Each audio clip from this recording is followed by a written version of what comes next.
Hello guys, आज हम बात करने वाले हैं स्पाइडरमैन नो वे होम मूवी की, जिसमें भर भर कर सीजीआई और वीएफएक्स का यूज हुआ है। लेकिन हम यहाँ एक्टर्स के रियल स्टंट्स और फाइट सीन को देखेंगे और उनके सीक्रेट जानेंगे। तो चलिए शुरू करते हैं। दोस्तों, फिल्म की शुरुआत में जब स्पाइडरमैन एमजे को भीड़ से बचाकर भागता है तो इस सीन के पीछे की मेहनत देखिए।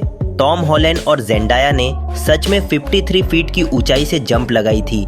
जिस नीले प्लेटफॉर्म पर ये लैंड कर रहे हैं उसे अटलांटा के स्टूडियो में बिल्डिंग की छत दिखाने के लिए बनाया गया था।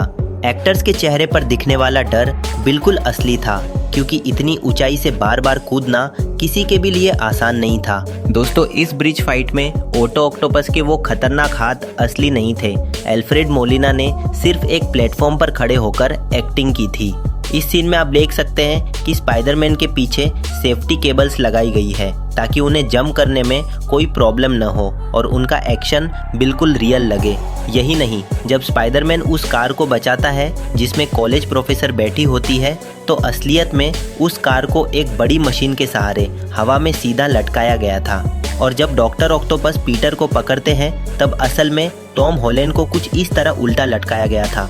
यहाँ तक कि फाइट के दौरान होने वाले धमाके भी इसी तरह ब्लू स्क्रीन के सामने शूट किए गए थे, जिन्हें बाद में वीएफएक्स की मदद से असली ब्रिज जैसा दिखाया गया। दोस्तों, इस सीन में जब स्पाइडरमैन जादुई बॉक्स लेकर हवा में उड़ रहे होते हैं तो टॉम हॉलैंड को पतली वायर के सहारे हवा में लटकाया गया था। इस पूरे सीन को अटलांटा के एक स्टूडियो में ब्लू स्क्रीन के सामने शूट किया गया था। यहाँ तक कि सैंक्टम सेंटोरम को भी इस फिल्म के लिए असल में एक बहुत बड़ा सेट बनाकर तैयार किया गया था। इस सीन में जब स्पाइडरमैन जादुई बॉक्स लेकर कार के ऊपर से भाग रहे होते हैं तो असलियत में वो बॉक्स एक हरा प्लास्टिक का डिब्बा था। वीएफएक्स की मदद से बाद में इसे उस जादुई बॉक्स में बदला गया।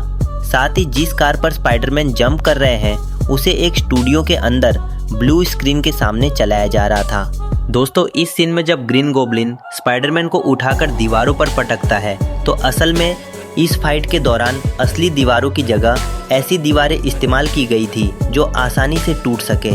हैरानी की बात यह है कि जिस अपार्टमेंट में ये तबाही हो रही थी उसके पीछे भी पूरी तरह से ब्लू स्क्रीन का इस्तेमाल किया गया था।